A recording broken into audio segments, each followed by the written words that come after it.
Alright, so my name is Kristen, Nally, and I have something called fibromyalgia.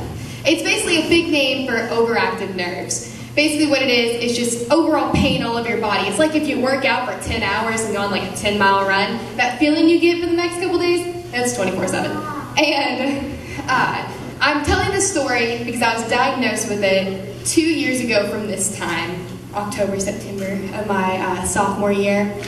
And since then, it has been such this journey of learning and accepting and growing into it. And I just had so many lessons that I learned from this. Like the first time I got my first CAT scan, this is when they were trying to figure out what exactly was going on. And the CAT scan is basically when you get into this huge spaceship thing and you lay down like this for a long period of time. And they basically x-ray your entire body. Well, I'm really nervous. I'm 15. Like, I don't know what I'm doing. I don't want to get inside of a spaceship with this random man watching me. And I had this old Indian doctor who seemed very impatient. He was trying to get this done. Hurry up. Let's get to this. And I'm like, okay, let's take a breath. Why don't we talk about it? And he was not having it. He's like, no. So he brings me in there, and I got nervous. I started to play with my hair, and I kind of pushed my hair back. And he saw that I had piercings going all the way up my ear. And he looked at me and he said, no metal. What? I'm like, can you say that again? He said, no metal. He's like, no. And I'm like, oh, you mean my earrings? I'm like, here's the thing. Yeah, I'm not going to take them out. And I'm like, if I undo all 11 of these and like hand them over, like you seem like you're in a rush. I'm like, let's just go ahead and get in and get over with, right? And he looks at me and says, no metal, you're not going to CAT scan, you're not going to operate it, if you do not get the metal in your ears. I'm like, so I'm going to take these out, and I take all of them out and I hand them over. And before I get in, he kind of looks at me and he goes, any more? Like as if I had my toes pierced and I was just a disgrace. And he goes, any more? And I was like, could you turn around because I'm wearing this giant napkin, this gown. And I was like, I gotta reach up and get my belly button ring out. I'm like, so he turns around and I get this belly button ring out and I'm really nervous. I'm just kind of like throw it to the side. And he gets really mad. He's like, no, not send it out. You gotta get the belly button ring off my floor. And you gotta get it out of the room. You get it in the middle of the room. They gotta get it over. So I'm like on the floor trying to hold this gown together with one hand and trying to find a belly button ring with the other while this man is like judging me. And I was like, I just want to get this over with. So the lesson I learned from that is number one, don't wear earrings and metal to a doctor's appointment. And number two, when you're told something to do something the first time, do it. But that was still not as bad as the lesson I learned when I got my blood drawn for the first time. See, fibromyalgia with low iron and all that. So I had to get my iron levels checked regularly. Well, I go to get my blood drawn, and my mom reassures me, she's a nurse, she's like, don't worry about it. She's like, you're gonna have a really nice, young, pretty nurse.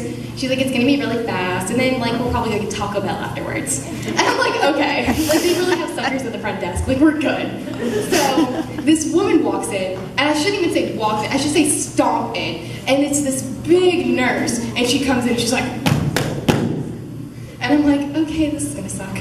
And she looks at my arm, and I don't really have any veins that stick out for her to get it. So she starts flicking it, and then she starts kind of holding it down to try to get a vein and trying to find one in there. And I'm like, what is this woman doing? I'm like, did she get a degree to do this?